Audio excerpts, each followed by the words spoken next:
Hey Megan, I hope you're doing well. Thank you very much for sending the pictures through. I've taken some snapshots of the Pipa manual for you.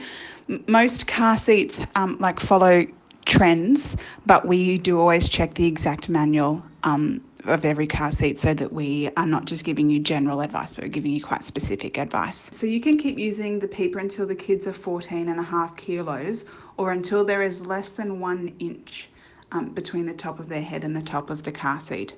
European car seats will let you go until the child's head is completely in line with the top of the car seat, but US seats need 1 inch of gap.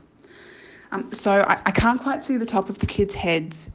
I can't see the top of the car seat in the photos, but I think that you have more than 1 inch.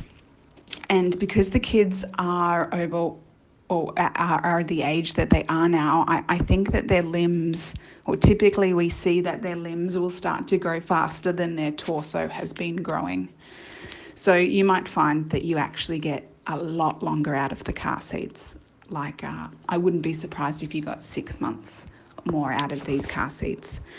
The reason that I think you might want to keep using these car seats is because with your pram is not compatible with any toddler car seat. And so from a convenience perspective, since you love how they fit into your current pram, I think you might want to sort of squeeze everything that you can out of these current car seats. The other thing that I wanted to highlight to you is that American seatbelts are very different from European seatbelts, and that's one of the concerns with using American car seats in Singapore, is that they are not naturally compatible with the seatbelts here. So you'll see that the manual, it's kind of a little bit vague because it's designed for an American market. The Pipa is not exported. Like the American Pipa is not exported under Nuna's jurisdiction. Like, for example, Amazon or somebody might export it, but Nuna doesn't actually get a say in that. So they haven't gone to pains to explain the difference between American and European seatbelts. The gist of it is American seatbelts have 2 modes. So they have what's called a switchable retractor, and you can switch it from normal mode, which is where the seatbelt will move freely when the adult moves, and it will only retract and lock in an accident. So that's normal mode. If you want to do research, it's called ELR, or emergency locking retractor mode. And then the second mode that American seatbelts can be switched to is child restraint mode. And they call that ALR, which is automatic locking retractor mode. And what that means, so if you were in a US car, you would gently pull the seatbelt all the way to the very end so that you have heaps and heaps and heaps of seatbelts available.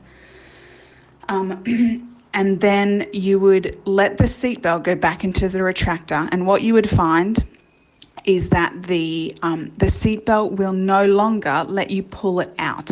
So it has now permanently locked around the car seat, regardless of whether the car is in an accident or the driver has put their foot on the brake. And the purpose of that is to provide pre-crash locking for an American car seat. Now, because European seatbelts, they don't have those 2 modes, they only have the emergency locking mode where the seatbelt will only lock in an accident or when the brakes are applied suddenly. European European car seats are designed differently. So they achieve that pre-crash locking in a different way. And that way is predominantly to use up as much of the seatbelt as possible and introduce as much friction into the system as possible as well. So the reason that I've pulled out part of your manual is it clearly states if you cannot lock your seatbelt, which you can't in a Singaporean taxi or Grab, then you must use the locking clip provided. And that's a little bit problematic because the locking clip that came with the Pipa is an old one, not like an old design, because America hasn't had to improve and develop locking clips since 1996, when all cars in the US were mandated to have these, switchable seatbelts that could move into child restraint mode. And so the technology is old. Australia, on the other hand, has had to develop new locking clip technologies, and so we actually sell a taxi-friendly Australian locking clip that it actually works much better than a traditional locking clip. Not only is it much easier to use and much faster, but if you have a look at the manual, you'll see your Pipa manual, you'll see that the way that the Nuna's locking clip works is it clamps the two seat belts together. So it actually has the locking clip interfering or competing with the seatbelt's retractor. And we don't want to do that, really. We don't want to compromise any of the inherent safety features of the car. If you have a look at our red locking clip, it does two things. One, it doesn't lock the belts together. It simply clamps onto the shoulder belt on the outside of the buckle. And what that does is it stops the lap part of the seatbelt from getting any longer. So it provides the pre-crash locking. But in an accident, it actually moves itself away from the buckle. And so it in no way interferes or interacts with how the inherent safety features of the vehicle work. And it's also much faster. So one of the problems with traditional locking clips is that they take a really long time to do, and even certified technicians, car seat technicians, like I'm an instructor, a US instructor, and we've trained a lot of technicians in Singapore, even technicians have a difficult time correctly installing a traditional locking clip. And so it's very unlikely, statistically, that parents will get it right every time.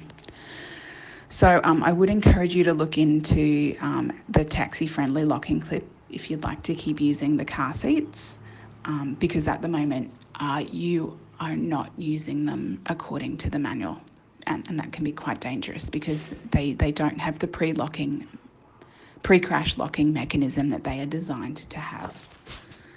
So I've just seen that there are 3 fingers from the top of the carrier to the top of the car seat. That's awesome. I stand by my original assertion that you could get 6 months or more out of these car seats. And I would encourage you to do that, because you're never, whatever system you choose next, it's just not going to be as convenient for you. It's also not compatible with your stroller. So if you're looking for an American toddler car seat that's taxi friendly, that's rear facing, there's only one, and that is the Costco Sonera Next. If you happen to be heading back to the US in the next 6 months, you can pick one up from Walmart because they sell them under cost there. They're like an absolute bargain. We're going to be having a sale on our Costco's once the circuit breaker is over as well. There'll be quite a good sale on them. And they are 3 kilos, which is similar in weight. I think it's actually a little bit lighter than your Pipa. We include the locking clip for free when you buy them from us, but if you buy them elsewhere, you would need to come and buy the locking clip. And they are compatible with a lot of prams, but not the Silvercross Tandem pram. If you are thinking about getting a travel pram, then the Costco is compatible with both the Mountain Buggy Nano and the Mountain Buggy Nano Duo.